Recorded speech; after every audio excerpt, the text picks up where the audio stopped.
Welcome to Common Ground Discourse, everyone. This is episode 8, and we're your co-hosts. My name is Shane Swor. God's peace. I am Brother Kenneth. So in this episode, we are picking up on our discussion on Sam Harris's book, The Moral Landscape. And again, a quick background with Sam Harris. He has his PhD in neuroscience, and he has a degree in philosophy as well, and is the co-founder and one of the chairmen for Project Reason. So now we're getting into good and evil. And this is obviously a big section of the book, as if you're going to talk about morality, you have to at least define what good and evil is. So to give a background on Harris's definition for good and evil, good or good results or the good life is one where you are conducting yourself in such a way that contributes towards net positive outcomes for human happiness, well-being, flourishing, anything that's away from suffering, and in which that's what bad is. Bad is the worst possible misery that anyone can experience for as long as they possibly can experience it. And evil is whoever would be the individual or society or whatever that would put us in that situation. So in this chapter, I found some salient points in the text that I want to bring up, and then we can just go ahead and start wrestling with our definitions of good and evil there. The chapter more or less opens up with stating that the problem of human cooperation seems almost the only problem we're thinking about. Ethics and morality are the names we give to our deliberate thinking on these matters. Moral concerns translate into facts about how our thoughts and behaviors affect the well-being of conscious creatures like ourselves. If there are facts to be known about the well-being of such creatures, such as health, then there must be right and wrong answers from all questions. And he acknowledges that this subscribes him to two methods of moral thought. One being moral realism, in that there are claims that can be true or false about morality, and a form of consequentialism. The rightness of an act depends on how it impacts the well-being of us. Parts of that, all questions of value depend upon the possibility of experiencing such value, and to say that an act is morally necessary or evil or blameless is to make tacit claims about its consequences in the lives of conscious creatures, either actual or potential. So does a specific action or way of thinking have an effect on a person's well-being and or the well-being of others? There may be that we can eventually learn about the biology of such effects, which are determined by factors such as genetic, environmental, social, cognitive, political, economic, etc. Morality can be linked directly to the facts about happiness and suffering of conscious creatures. And all of this, it goes back to that definition of good and bad, flourishing and suffering on this moral landscape. So with the points that he's brought up here, it seems to me that when he says good or bad, it can sometimes pertain to the thoughts of what is a good thought, morally speaking, or bad thought, but more so it's what is the consequence of these actions? Where is it placing us? And that is what is good. What is a good life? What is a bad life? What do those details look like? And he's making the argument that when we rope a science of morality, or if we develop a science of morality, that should tell us what we should do and want, as well as what other people should do and want. What is your comment on that? I know that was a lot to open up with. Yeah, well, I mean, his idea of what defines good and bad, and subsequently what defines evil, anything that's doing bad, you would find that in secular or religious circles. Mm-hmm.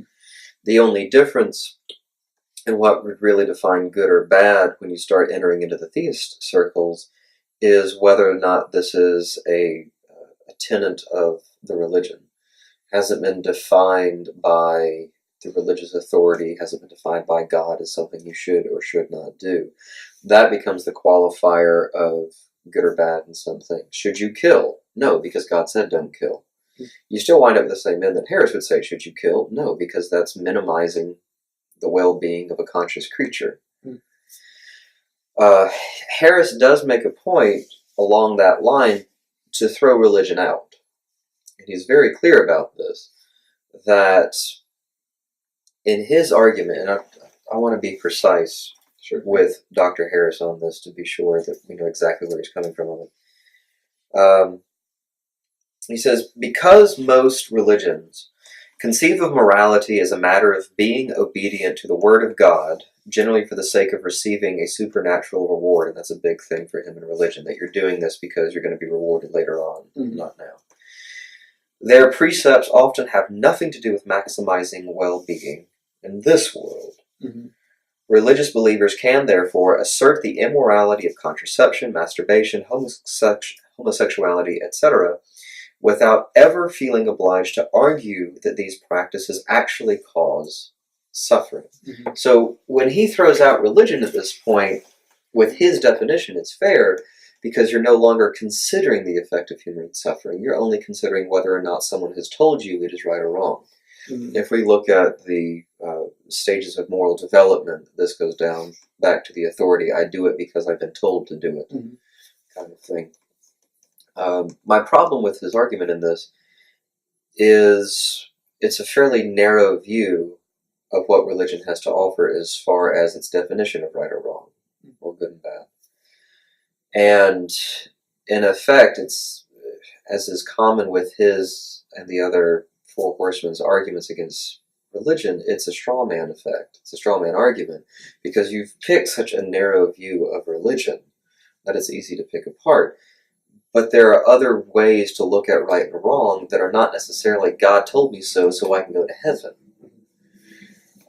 There are other aspects of religion in that if you recognize the divinity in yourself as you do in another person, then that is recognizing the good in that person, not necessarily because God told you so, but because you are connected to that person. Religiously speaking, that is a degree of theosis, recognizing your divinity in others. Secularly speaking, you would call that empathy. Two sides of the same coin, but you both recognize that the good of the other is connected to your good, and vice versa. You don't have to throw out religion to get there. Nor should you throw out religion just because others believe God said so. There are plenty of other people in a secular standpoint that do or define right or wrong, not because religion told them to, but because mom and dad told them to, because school told you to, because society tells you to, because the laws tell me I'm not supposed to do this, therefore it's right or wrong. Again, going back to Kohlberg's moral thinking, my definition of right or wrong is dependent on whether I'm rewarded or society has told me, or whether or not there's a universal right. So there are variances in those degrees. I think his issue with religion, and I'd like to tackle this maybe in 3 parts here. One that he makes, he's obviously not trying to throw out all religion, or he's not concerned with all religions, and he's made examples with the Jains. If there's an extreme Jain, we really have nothing to worry about in terms of well-being. And he's made those examples outside. Sure. He makes no example in here. Well, in his book, he is clearly saying. That's true. And I'd be interested to dig through to see if he brings it up once. I'd be surprised if he didn't bring it up once. He's brought it in every lecture he's given surrounding the moral landscape. He does bring it up. That aside, so there are obvious religions, and he's acknowledged there are religions that we have no concern with. Another thing is I wonder if he is really trying to point out the truly damaging dogmas in religion that aren't questioned, because inherently everything that you're told from a superior being is inherently good, is right, and you can't determine if what God is saying is right or wrong. Who are you to say that the commands of a supernatural being are bad, and if the scripture says to follow it, you have no choice? And that leads to the last bit, that there seems to be a contingent conscious concern here of consciousness. Obviously, once you die and there's an afterlife, you're still experiencing something in that realm that you experience here consciously. There's a hopeful reward. Every picture for the good life after life obviously has these attractive qualities, and that, I think, is where he will get into the net positives of everything. If it truly is good in the long run to live a life full of misery and suffering, then we can still say that that is going to be the best way to live. It's just, it gets hard to talk about that because if we're trying to convert this into a science, there's no way to really get to that bit. And he goes more into this argument in different the lectures that he gives, and he doesn't really go so much into it in the book, so I don't want to go into that, the consciousness passing on to Right. another. And two, I think it was your second point, because God says that you can't argue it. For the premise of his thesis, he would have to throw that aspect of religion out anyways. Because to be able to define morality in a scientific means that you have something objective that you can engage in, and scientifically you can challenge like you would any thesis. Sure. If your ultimate argument is because God said so, you can't argue God. You can't sit down with God over coffee and say, God, so when you told us not to touch ourselves, what were you thinking? You say you can't do that. And someone like you can say that. Right. You think about these things and you tackle them honestly and courageously, for that matter. But there are those out there, and I think, again, it's the easy target for Harris, for those who don't think that way, that put on the blinders and will commit horrendous acts in the name of doing something they believe will give them reward. Right. And the idea that because for the longest time religion has been a sacred area of inquiry, that we should not challenge it in that way, that we have to tolerate all religious ideologies for the sake of it just being religion, that gets dangerous in terms of our efforts to progress ourselves into a society globally, even for well-being. And we all know the one branch of religion that he continuously tries to assault, and he's writing more books on that as well. That aside, I don't want to get too much into that, but when we're trying to define good and evil, I think it's you have to bring up religion in that sense, which is why I think he if he does bring it up, he tackles the ones that are easier to throw out. Right. I don't know if he would spend much time trying to debate whether or not the decisions of an Episcopal order are going to contribute towards well-being or suffering, because there's been no reason to believe that it would create a significant impact for terror, for example.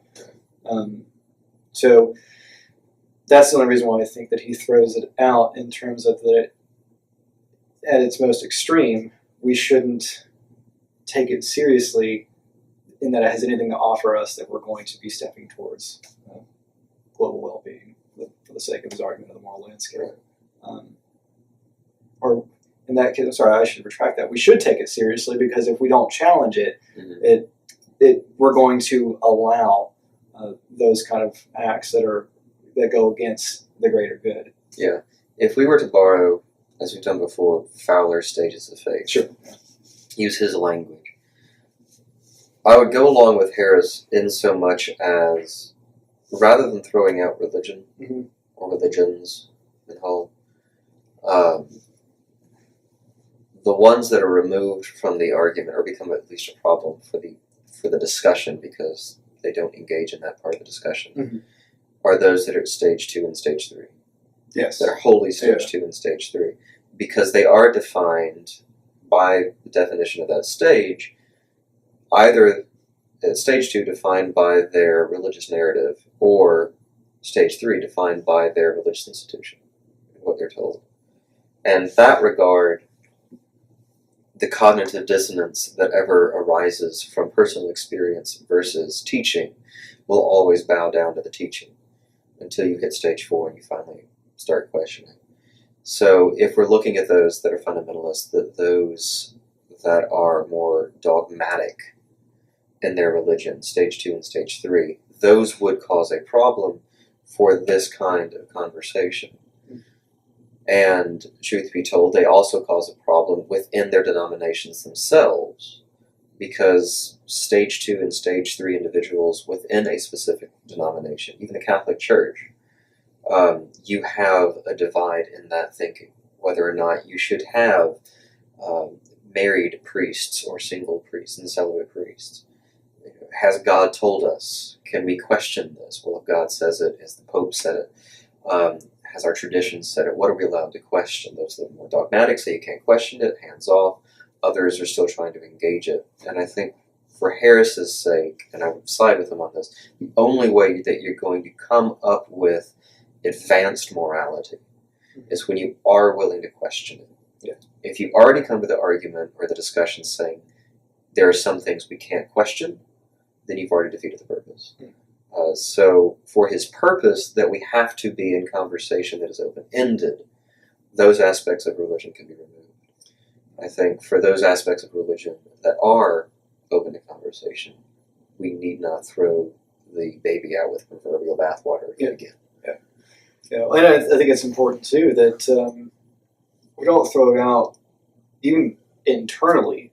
At least religions should feel, or people of a particular religion should feel confident enough to have that conversation, even within their own denomination, which that would be more beneficial, I think, than just throwing it away and disregarding it, rather than encouraging that kind of conversation to take place. Right.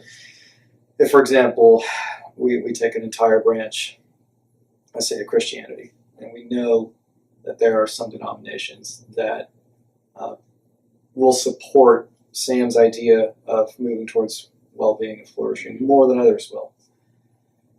How do you have that kind of conversation to point internally and say what we're doing that even by doctrine may seem good is actually evil, and how do we progress that way as a society? And what would your advice be to even those watching? Right.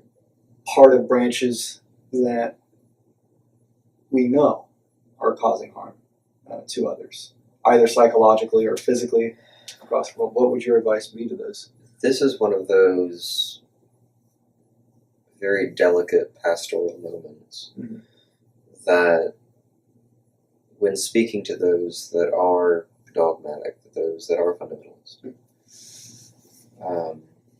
and trying to encourage them to question teaching, as Fowler points out, it goes against everything that is at that stage anyway. And that when even presented with the opportunity or the invitation, the defenses are already up, they can't do it. So at some point I wonder if it's even necessary, realizing that the defense is there and you can't get through it. But for the hope of the advancement of all religions to a more mature state of well-being and, I say morality, for those that find this a difficult situation, how can I question the tenets of God? How can I question the teachings of my religion? The wedge that I find that typically starts that process, the first wedge that works, is to go ahead and sit with and recognize the contradictions and the paradoxes that run rampant in every religion. If you sit down with Holy Scripture, whether it be Torah and Tanakh, whether it be the Bible, Old and New Testaments, whether it be Al-Quran or the Hadith, any of these, you will find contradictions. And to be open and honest with them and recognize that limit is the beginning that allows you to question what comes after. And then to give you the promise that just because there is a paradox, just because there is a contradiction, just because you can question what a religion says at that time, does not falsify the entirety of faith or belief.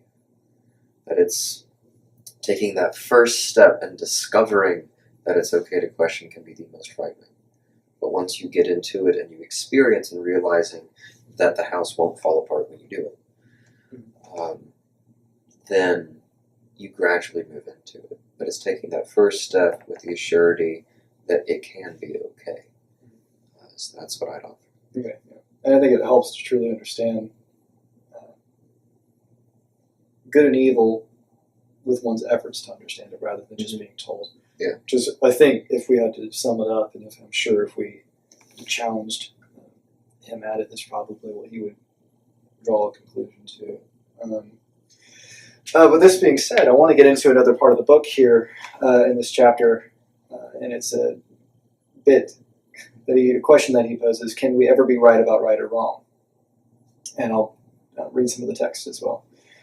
Taking humanity as a whole, Harris is quite certain that there is a greater consensus that cruelty is wrong, and the passage of time varies with velocity, or that humans and lobsters share a common ancestor. Should we doubt whether there is a fact of the matter with respect to these physical and biological truth claims? Is the general ignorance about the special theory of relativity, or the pervasive disinclination of Americans to accept the scientific consensus on evolution put our scientific worldview even slightly in question? And he brings up another philosopher and neuroscientist, Joshua Green. It promotes the following conclusion: that if you want to make sense of your moral sense, turn to biology, psychology, and sociology, not normative ethics. And to finish it off, total uniformity in the moral sphere may be hopeless. So what? This is the lack of closure we face in all areas of human knowledge. Full consensus only exists in the limit, at a hypothetical end of inquiry. Why not tolerate the same open-mindedness in our thinking about human well-being? So again, this wraps it up. Can we ever be right, or right or wrong?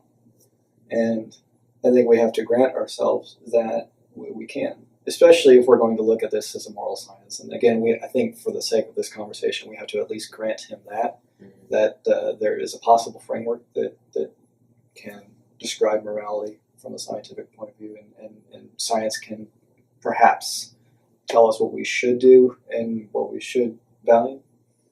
But if we get to that point, can we ever be right about that? What are your thoughts on his portion of this chapter? As I said in the previous episode, when you're looking at big things, then absolutely, I think you can be right about right or wrong. Mm-hmm. Yes, this is something we should not do. This is something we should do. When you get down into the more mundane decisions of life, or the more difficult situations, if I have two starving refugees and I have only so much food, to whom do I give food? Mm-hmm. How do I make that decision? Again, when you go down to the dilemma, when there is no ultimate right or wrong answer, because one will always have a poor outcome or negative consequence. I don't know if we can fundamentally be right or wrong about that. But I think to his point is, it's not so much in the dilemmas where you can't have right or wrong, but in the instances that you can have right or wrong, can we be right about that? I think that's what he's... Yeah, well, from the get-go, that's what he says. I mean, that this book isn't contending that we will have answers to all moral dilemmas or all moral questions that we have. But the fact that we will be able to source a finite amount of answers towards moral questions, that is really the crux of this. But I felt like it was appropriate to bring that part of the chapter up, because it is the one that made me raise a brow and think, can we really be right about right or wrong? Right. I mean, you can go down the philosophical rabbit hole and define, well, what do I know? How can I actually know it? If it is right, can I be right if I know it? Is it too subjective, objective? I mean, sure, yeah. And you can go down the delightful rabbit hole, as it were. Yeah. But for the premise of his argument, I'll concede it that when we come up with right or wrong, we can't actually be right about it. Mm-hmm. There's an objective quality to it, and even in the theist circles, we look at it and go, when we look at whether or not this is right or wrong, we assume we are right about it when we come to that conclusion. Now, Harris is going to have a problem with some of the religious avenues that get to that right or wrong. Sure. But we both come to the thought that whatever decision we come to, yes, that can be right. And his method, I would concede, would lead you to something that would say at the end, yes, I am right. Yep.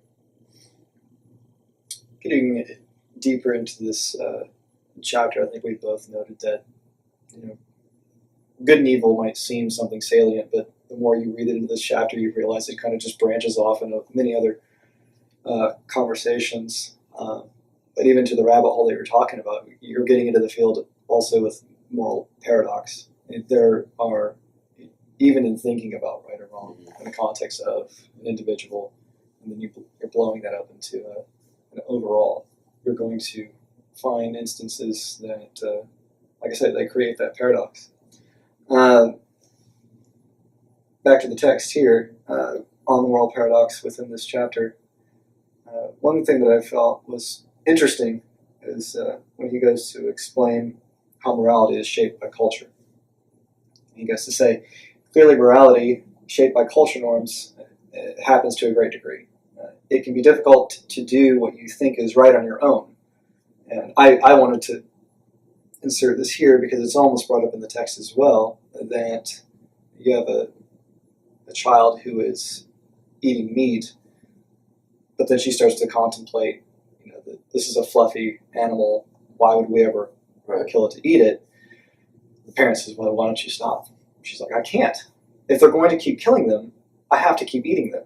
And so it's interesting on that sense how a culture can shape your morality in that sense, and there's a conflict there. And I'll even bring this up for the few friends that I have that are vegans.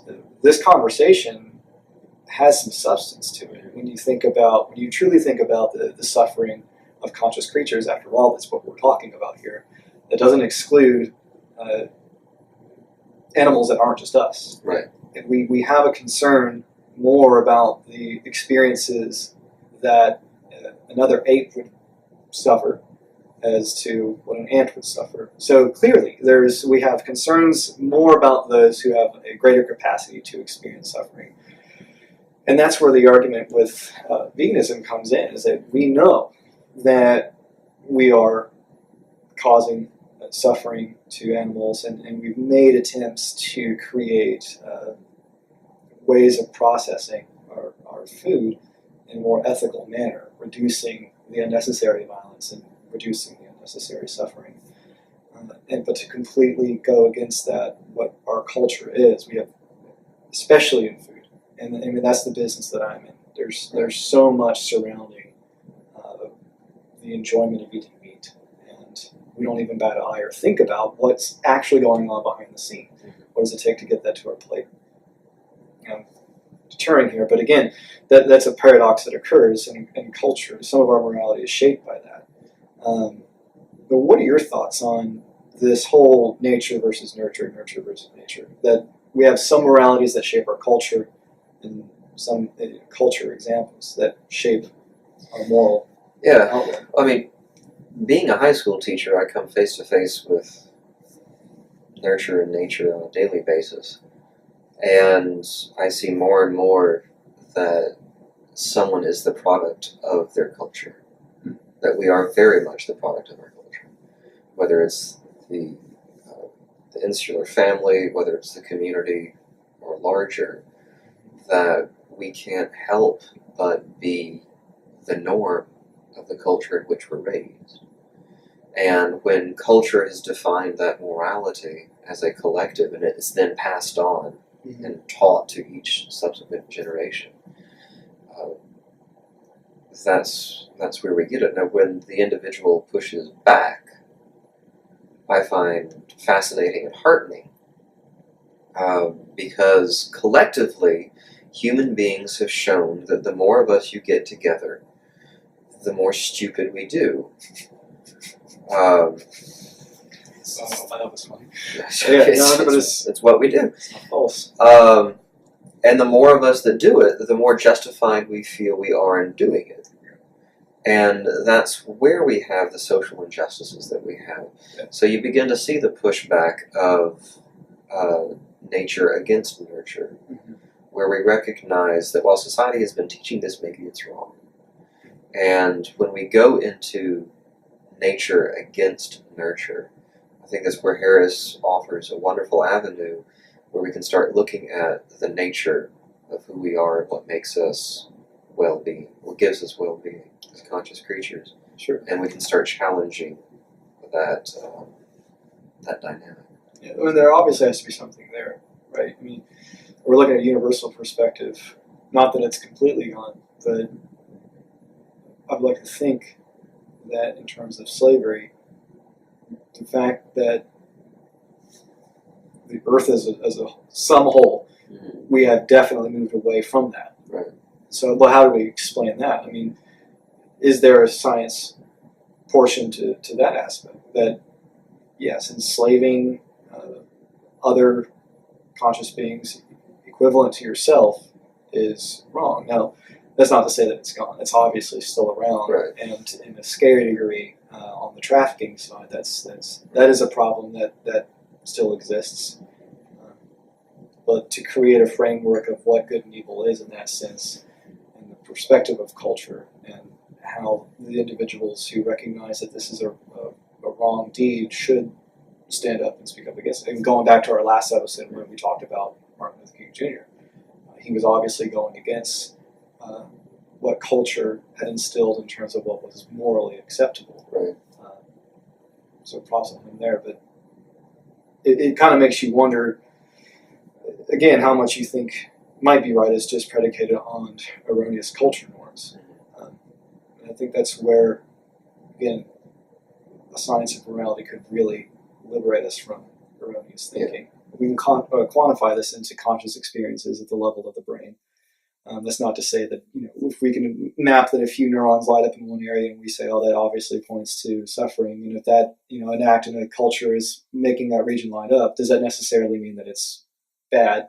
Probably not. I mean, I think there's more that goes into analyzing those kind of behaviors and what culture does, but it offers a great glimpse. There's something there, right? Yeah. And his specific example that he gave with the moral paradox of population ethics, mm-hmm. he brought it down to the extreme necessary for the point of argument. Mm-hmm. And that what if you have an entire population that's living a fantastic life, and it's based off the slavery of a very select few. Mm. And while they live absolutely terrible lives, the vast majority, more so than you would have had before, are now living better lives. Mm-hmm. Is it worth it? And hypothetically, from the outside, that looks fantastic. Well, of course, just by sheer arithmetic, sure, this seems to be a better society. But he points down at a neurological level that when we intuitively know that when our happiness is based off the suffering of another, then the parts of our brain that light up are not so much the reward receptors, but it's a degree of pain negotiation, negators, that you're dealing with the negative consequences and trying to mitigate that in your life, not looking at the reward side. So you're even doing subconsciously and neurologically the conscious leap of dealing with someone else's suffering, whether you recognize it or not. At a fundamental scientific level, you are recognizing that something's wrong. Yeah, and I think that is an aspect that we'll discuss more, especially when we get into the chapter of belief. Mm-hmm. But just to touch upon it really quick here, so that we don't lose that, that our concepts of right or wrong we often see in terms of potential gains and potential losses, mm-hmm. and we know that in the brain it lights up in the same area, it just decreases in activity. Right. So when we talk about right and wrong, or what is good and bad in terms of moral choices, we're going to see that what we view as a gain or a loss is going to heavily influence our decisions to make those actions. Right. But yeah, we'll get into that with belief for sure.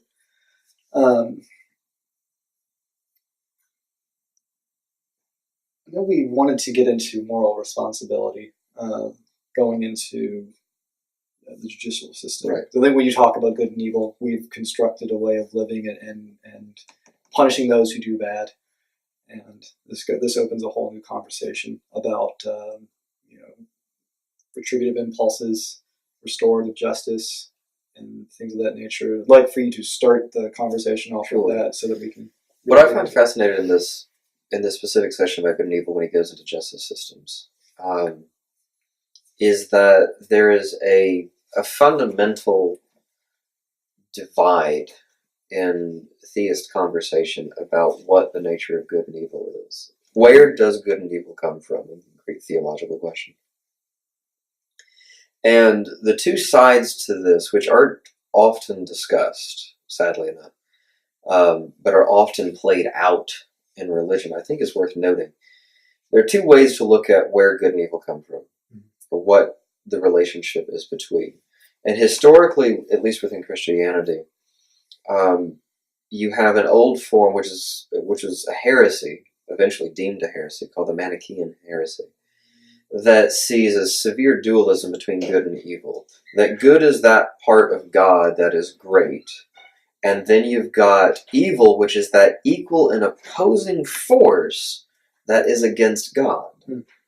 That they are two separate sides, and in order for mankind and creation to finally win out, to finally have good, then good has to completely destroy evil. And we see this embodiment in the images of the devil and demons and that kind of thing, that they're an evil force that is always trying to attack good. So they must be subjugated. They must be condemned, confined in hell, whatever that punishment is. But they are complete and opposite and opposing to God. The other side is this, which we see a lot in Jewish mysticism, but we also see in the roots as we inherited through Christianity,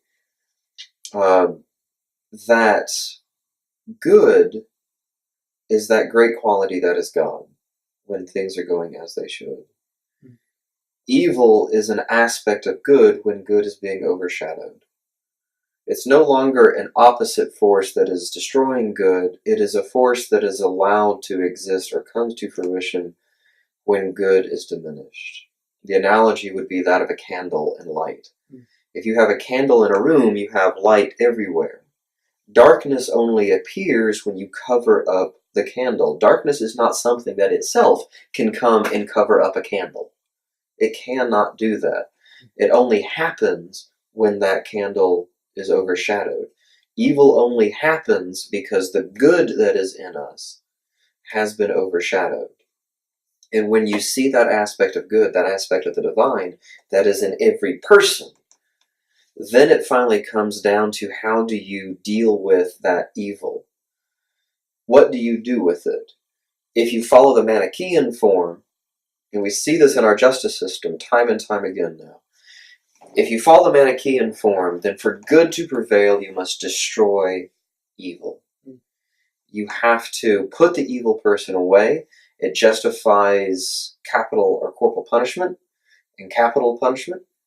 When you have to kill murderers in order to remove that evil from society. It's the Manichaean view of it. But if you take the other side, then if the person is no longer an evil that has to be destroyed, they are in fact a good that has to be redeemed. That person has the fundamental quality of good that needs to be brought out. They can be a moral person, and it is your moral obligation to reach out to that aspect of divinity or humanity, depending on which side you want to look at, and restore it and redeem it rather than destroy it. Then that is a fundamental shift in how you act morally with other people.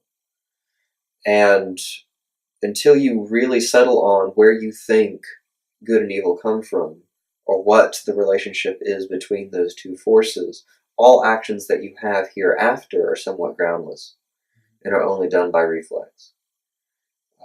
And for Harris's point, when he talks about restorative justice, when you have those that are put in to jail, if you realize there is a mental issue, then to like if they murder someone because there's a tumor in their brain that stops them from having that that thought process of empathy or any form of filter, then to withhold surgery or treatment for that individual as part of their punishment now looks cruel, because you realize it's not their fault, it's part of their biology. Which then leads to the next question he has, and I'd love to hear your thoughts on this. What if we had a cure for evil? If we recognize that our impulses and our actions come down more to biology, especially when he wrestles with free will, and he ultimately decides we don't have free will, which will be a whole other conversation, not here. When he says, if we find a cure for evil, what is the moral obligation about whether or not we actually follow through with that? Yeah, well, when I first stumbled across it in the book, and it's a really short paragraph, so I'll recite it now. Consider what would happen if we discovered a cure for human evil. Imagine, for the sake of argument, that every relevant change in the human brain can be made cheaply, painlessly, and safely. The cure for psychopathy can be put directly into the food supply like vitamin D. Evil is now nothing more than a nutritional deficiency. If you have ever seen the movie Equilibrium, have you seen that? With Christian Bale in it. This is exactly what your mind will go to. So just really brief summary. There is a cure for evil. Mm-hmm.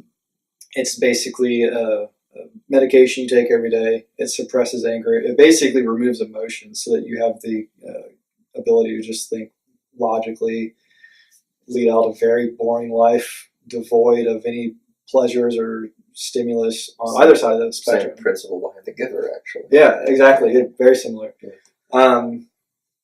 Plot aside, it seems attractive to start off with, but then you're taking away humanity, which is basically the story of Equilibrium. It's like, if you do that, you are destroying most of what we are, and eliminating a lot of conscious experience, which now you're rendering some of the brain useless. And what does that look like? What are the long-term effects of that? Now, it seems attractive. Right. Wouldn't it be great if we could come up with like the ultimate creme brulee that could make people just be good forever? And I don't see why that's a bad idea. But when you get into the ethics of distributing something like that, it's a sticky conversation that I personally don't feel qualified to really speak on in depth. All I can say now is that, boy, wouldn't it be great if there could be such a remedy to that. That's not to say that there's not a way that we could help ourselves with that. I mean, obviously, from an atheistic or non-theistic perspective, when we talk about the origins of good and evil and how you conduct good, that to me is really just a problem of whether or not you're developing your skills of empathy or self-awareness or emotional regulation or what have you. I think a lot of that plays into, especially on the empathy side, connecting with one another and being able to have an interest in the goals that other people might have and not just be completely selfish. And I know we could probably elaborate on what it is to be selfish and the human condition to be predisposed to selfish tendencies. And we are mostly concerned with things of our self-interest. There's an example here that he goes on to talk about, that you can be as concerned as you can about the thousands of starving children overseas, but the moment you lose a finger, you will not be able to sleep. Whereas the night before, you were able to sleep as thousands of children were starving. And I know that's all kind of relative, and in some case it does make sense. Ultimately, your brain is connected to your body, and you're going to be concerned more about that, and there are pains that are inflicted upon losing a limb or what have you that the screams of children don't. Now, unless it's in front of you, then you would be concerned, but then only slightly so, to an extent. I wanted to read a little bit, going back to when we were talking about justice and how we treat others. There are two paragraphs. One of them precedes the evil pill. Of course, we hold one another accountable for more than those actions that we consciously plan, because most voluntary behavior comes about without explicit planning. And this goes back to free will, but that's another conversation. But why is the conscious decision to do another person harm particularly blameworthy? Because consciousness is, among other things, the context in which our intentions become completely available to us. What we do subsequent to conscious planning tends to most fully reflect the global properties of our minds, our beliefs, our desires, goals, prejudices, etc. If after weeks of deliberation, library research, and debate with your friends, you still decide to kill the king, well, then killing the king really reflects the sort of person you are. So that's one side, and that goes back to the context of what you're thinking when you go. But if you are completely normal and then just you develop a tumor, for example, and you commit that crime, it makes sense why we would pass justice differently, right? And it should. I think that needs to be taken into account as we conduct our justice system, whether it be retributive or restorative, otherwise. The last part that I want to call in here is that we are deeply disposed to perceive people as the authors of their actions, to hold them responsible for the wrongs they do us, and to feel that these debts must be repaid. Often the only compensation that seems appropriate requires that the perpetrator of a crime suffer or forfeit his life. It remains to be seen how the best system of justice would steward these impulses. Clearly, a full account of the causes of human behavior should undermine our natural response to injustice, at least to some degree. It seems doubtful, for instance, that Diamond's father-in-law, and he gives an example earlier about Jared Diamond, would have suffered the same pangs of unrequired vengeance if his family had been trampled by an elephant or laid low by a cholera. Similarly, we can expect that his regret would have been significantly eased if he had learned that his family's killer had lived a flawlessly moral life until a virus began ravaging his medial prefrontal cortex. This goes back to the example that we gave in our previous episode about a person who can conduct his life normally and then just turns into a killer. But I think these are important to think about as we're thinking about context of good and evil, especially with moral responsibility and how we conduct the penalties that we pass on in our justice system. It's not an easy topic to discuss, but I think in a sense we have to be able to examine all of the facts that go into that. And I can feel myself getting onto this wall of wanting to discuss free will right now, so I'll save it, but maybe we can come back to this video and put a link to that, because I happen to be in the same boat with Harris here, and I think I'm predisposed to it because of my fascination with neuroscience, and I think as a consequence of his profession, he has only to see free will for what it is. Essentially, just to sum it up, you've got actions that take place in your mind before you're consciously aware of them, and a lot of the actions that we do we don't deliberately think about, as we just said. So with that in mind, when you take moral thought, or how people behave in a moral context, if we're not truly governing our actions, we go back to what we were just talking about with moral thought in the first place. You can think about it, but for the most part in how you conduct yourself, whether it be good or evil, is that something that moral thought's going to play a big role into if it's just done occasionally? Wouldn't you have to be a student of morality every day to truly conduct yourself in that way? And I think that goes back to my point of practicing empathy and self-awareness. It also goes back to the idea of nurture and nature. Yeah. That when I look at morality, and it's important for us to conceive this, I think our conversations in the public sphere about morality have somehow skewed the idea that morality and that doing a moral thing is an innate knowledge. That you come out knowing what's right or wrong. I know I shouldn't steal. And the more we go into that, and that morality is something that should be automatic and innate, and the more we move away from the fact that morality must be discussed and has to be taught in culture, we justify ourselves in decrying and abusing others that do not have our moral schema. How can you not? I mean, I think morality, this right or wrong, is automatic and innate. It's obvious to me. You don't know it, so you're defective, when in fact your conclusion of right or wrong itself is a construct just as theirs is. We need to bring morality back to the public sphere as an area of conversation and debate and education, because it's not automatic. I mean, as you bring up empathy, sympathy is automatic. If I see you get kicked in the shin, I know I've been kicked in the shin, and I have sympathetic receptors that pick up on that. However, to be empathetic is to require an effort to go into the emotions that I have felt before and find a way to connect them to emotions that you are feeling now that are in some way similar. But I have to be taught empathy. We have to teach morality.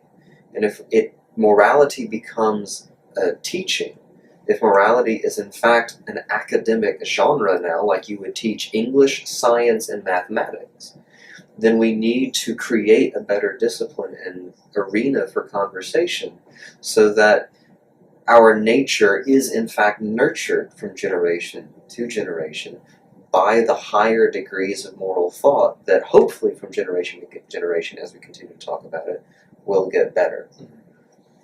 But that's my conclusions on his good and evil for this one is that we need to start talking about it and teaching it again. Sure, and I would have to agree. If you just tuck it away, I mean, you lose what you don't use, right? Because that way, in those innate moments, when you do have that subconscious thought that you're acting without free will, that's conditioning.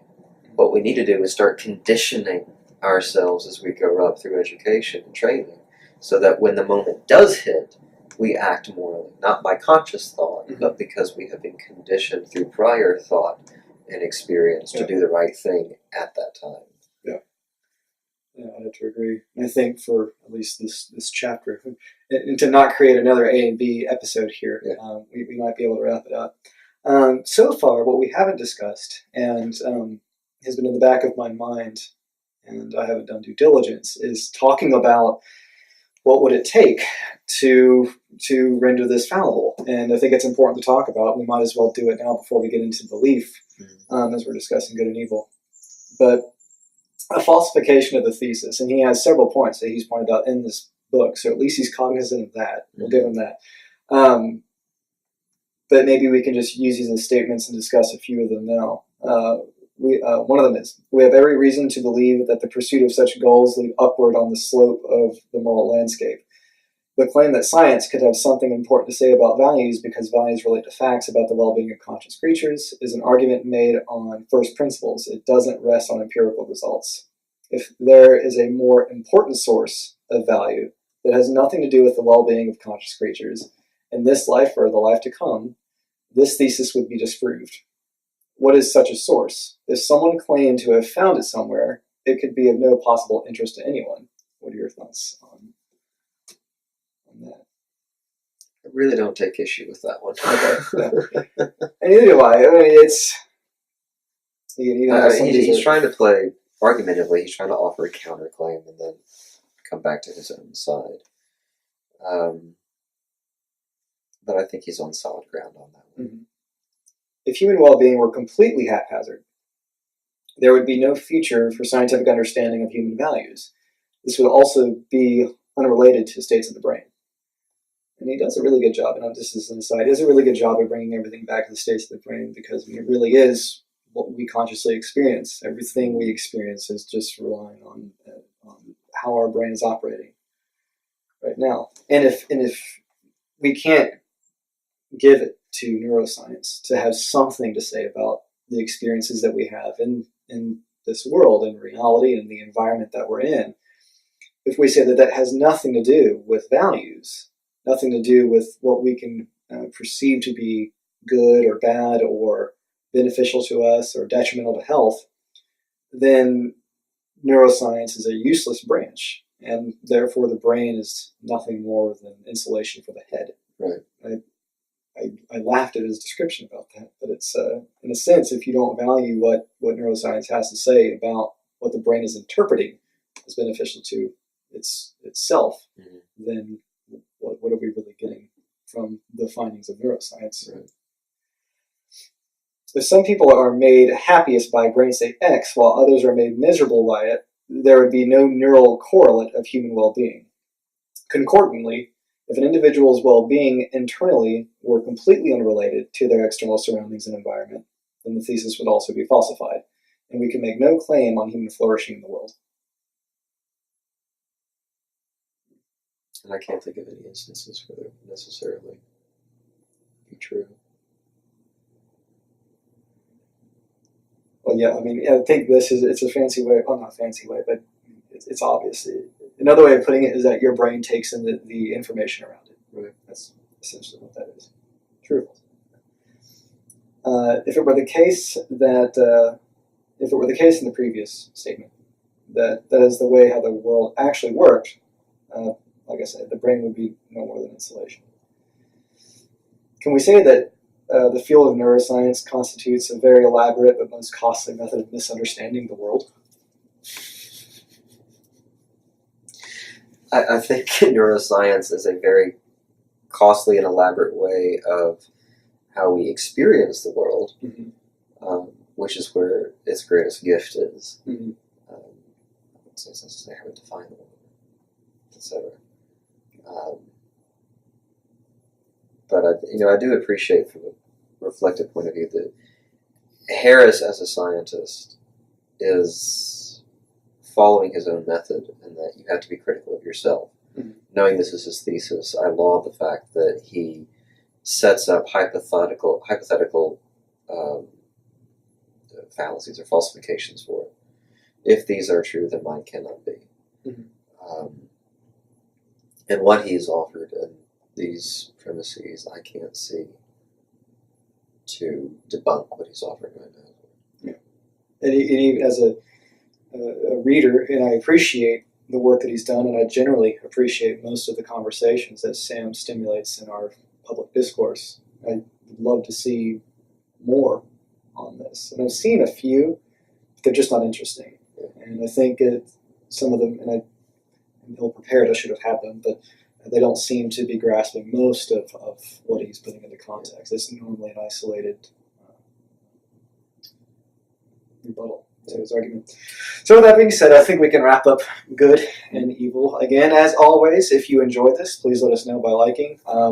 We've seen a deficit in comments, so we please encourage you to join the conversation. We did a Q&A in the past. I would love to do more of that, and I'm sure you would as well. We're getting to that point now where we've covered most of the critical topics that we've wanted to cover, and we'll start inviting some guests on, which is going to be really fun. So yes, please subscribe to the channel if you have not already to stay up to date. Like our Facebook page and join the conversation there. And until next time, Godspeed.